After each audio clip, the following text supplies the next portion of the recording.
When Yahweh instituted the Levitical priestly order, he must not have known that it was going to fail.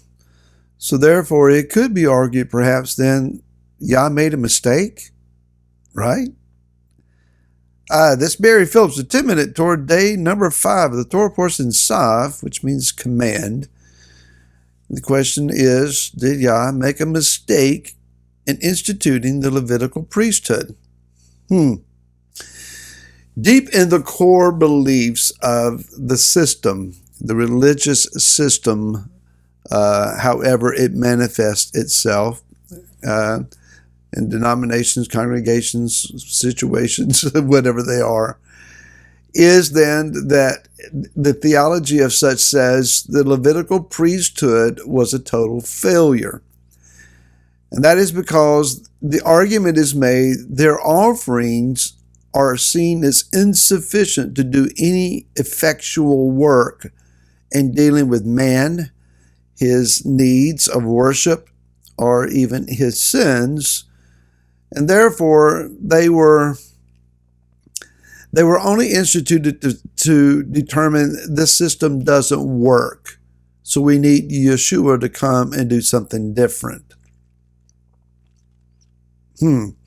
In the book of Hebrews, chapter number 9, 2 verses, verse 13 and 14 says, "For if the blood," and this is a rhetorical question, "if the blood of bulls and goats and the ashes of a heifer, sprinkling the defiled, sets apart for the cleansing of the flesh, how much more shall the blood of the Messiah, who through the everlasting Spirit offered himself unblemished to Elohim, cleanse your conscience from dead works to serve the living Elohim?"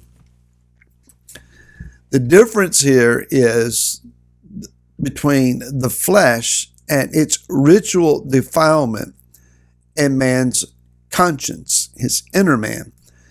So the effectual work of the Levitical offerings was to atone for the flesh, the human part of mankind, his physical nature, his physical being, that it would be ritually clean in order to come into the temple environment and the presence of the Most High.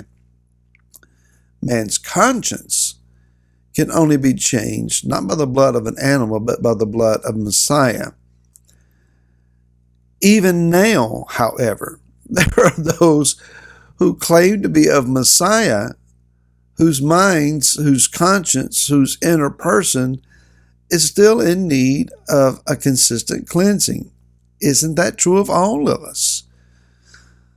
And so this idea then that Messiah's work, his atoning work, is all that will ever work, it's just simply not true, because Hebrews describes for us that there was an effect that was accomplished by the Levitical priesthood.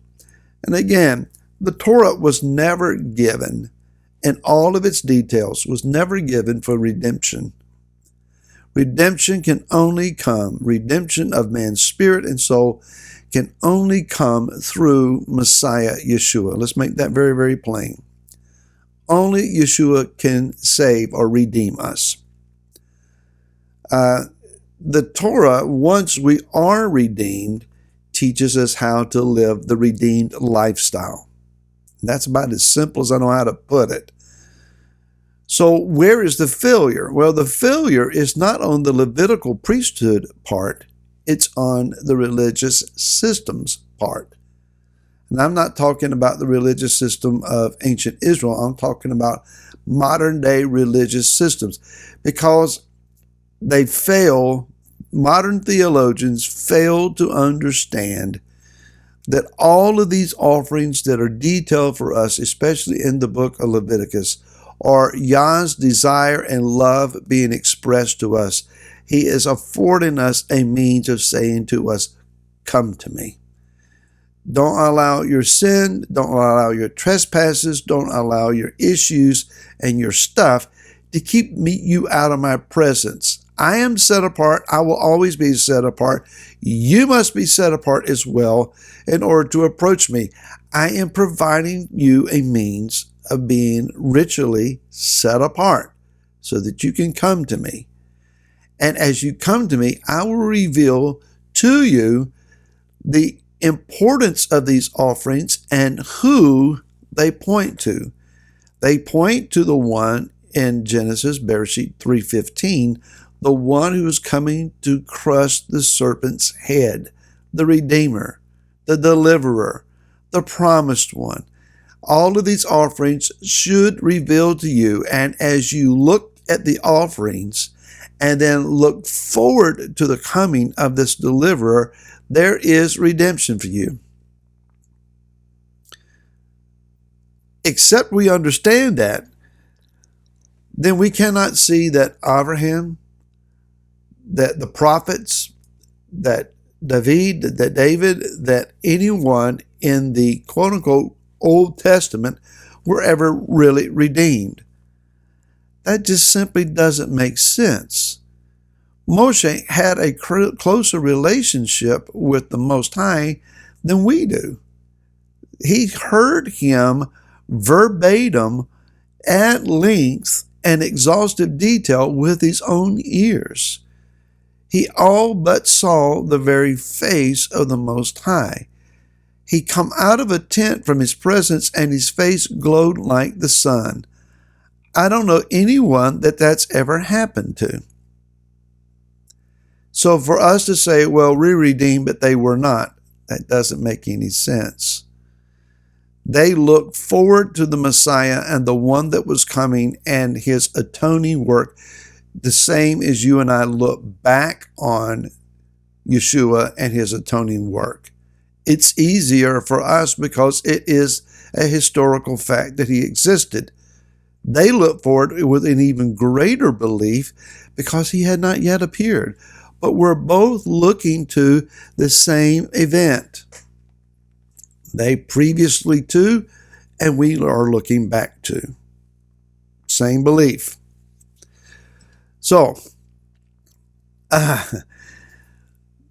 what is the problem with the Levitical priesthood? There is an issue. As we read in chapter number 8, it says, verse 2, take Aaron and his sons with him and the garments and the anointing oil and the bull of the sin offering and the 2 rams and the basket of unleavened bread and assemble all the congregation at the door of a tent of appointment. And Moshe did as Yahweh commanded him, and all the congregation was assembled at the door of the tent of appointment. As you get over into verse number 27, it says that Moshe placed all of these things, that is the meat and the bread and all of the offering elements, into the hands of Aaron and in the hands of his sons, and waved them as a wave offering before Yahweh. This is a consecration offering. In Hebrew, it's referenced as milu, M-I-L-L-U. The root is milah, meaning to fill, to make full, to overflow, or fully supply. This is an offering that fills their hands with that which they are called to perform. They are being inaugurated and consecrated, dedicated to their priestly function. They did so successfully, and the glory of Elohim was revealed powerfully before the eyes of all Israel, and they realized it's not just Moshe. Now it's the Levitical priesthood and their function that produces the glory's revelation to us as well.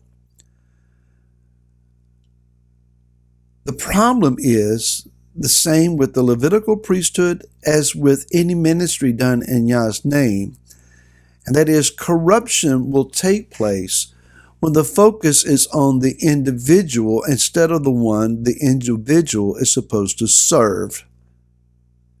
Malachi chapter 3 details for us a time in the future where the Levitical priesthood will be purged, cleansed, set apart, and made righteous again, and they will offer offerings in righteousness to Yah. The sons of Zadok will serve Messiah Yeshua in the future temple and make these same offerings. It will work. It can work. The difference is who is focused on who. Shabbat shalom to all of you, to everyone with you. May your day be filled with his divine presence.